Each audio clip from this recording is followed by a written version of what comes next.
તો મિત્રો, આ દિવસનું મહત્વ એવું બતાવવામાં આવ્યું છે કે આ ભીમ અગિયારસના દિવસે જો તમે ઉપવાસ કરી લો છો તો મિત્રો તમને બધી જ એકાદશીનું પુણ્ય પ્રાપ્ત થઈ જાય છે. અને આ દિવસે તમે વ્રત અને પુણ્ય કરો છો તો તમારા જીવનમાં બધા પાપ અને મુશ્કેલીઓ દૂર જતી રહે છે.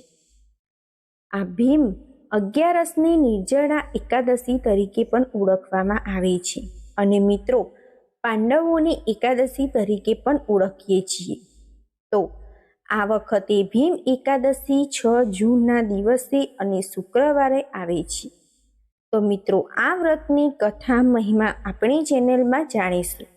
તો મિત્રો, વિડીયોમાં આગળ વધતા પહેલાં જો તમે અમારી ચેનલમાં નવા હોય અને ઈચ્છા હોય તો અમારી ચેનલને લાઈક, સબસ્ક્રાઈબ, શેર જરૂરથી કરી દેજો અને કોમેન્ટ બોક્સમાં જય શ્રી કૃષ્ણ જરૂરથી લખી દેજો.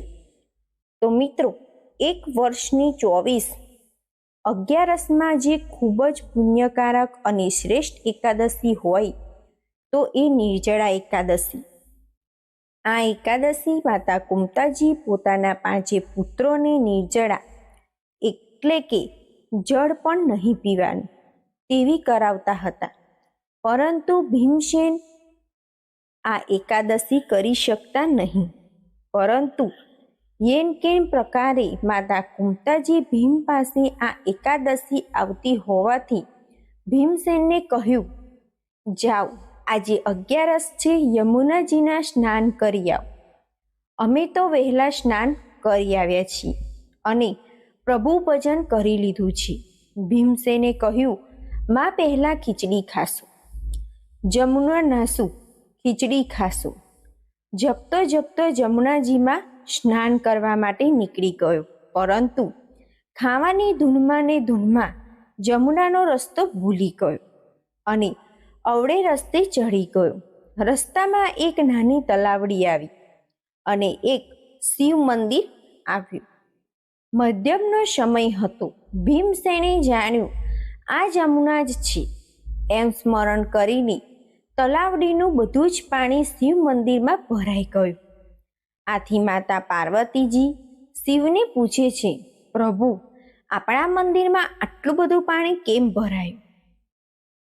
ત્યારે શિવજી કહે છે, દેવી, મારો એક ભક્ત તલાવડીમાં નહાવા પડ્યો છે, તેથી આ પાણી આપણા મંદિરમાં આવ્યું છે. હવે આનો એક જ ઉપાય છે. હું સિંહ બનું છું અને તમે ગાય બનો.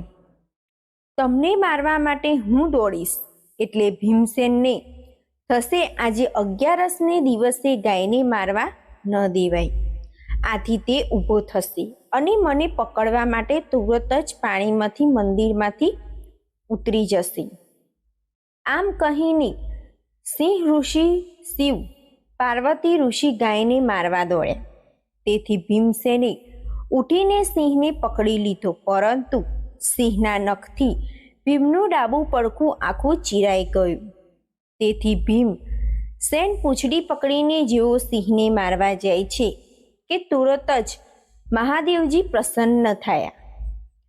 ભીમને દર્શન આપીને ડાબા પડખા ઉપર હાથ ફેરવીને વ્રજ જેવું લોખંડી બનાવી દીધું.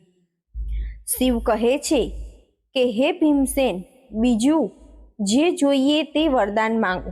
ભીમ કહે છે, વરદાન આપો મુજને, હું જાજો જોરાવર થાવ. મારી નજરે જેટલું દેખું તેટલું જ અન્ન હું ખાઉં. મહાદેવજીએ કહ્યું, તથાસ્તુ. બીજું વરદાન માંગો.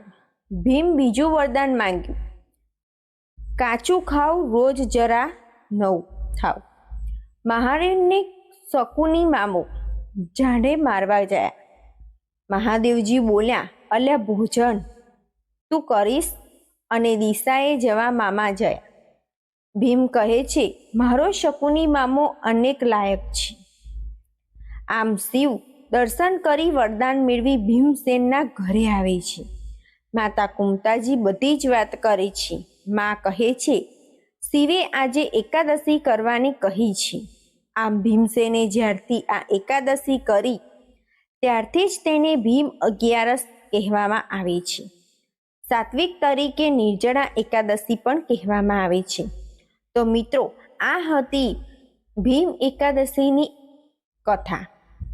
તો મિત્રો, આ કથા તમને કેવી લાગી તે કોમેન્ટમાં જરૂરથી જણાવજો. અને અમારી વિડીયોને ફરીથી એકવાર કહું છું, લાઈક, સબસ્ક્રાઈબ, શેર જરૂરથી કરી દેજો.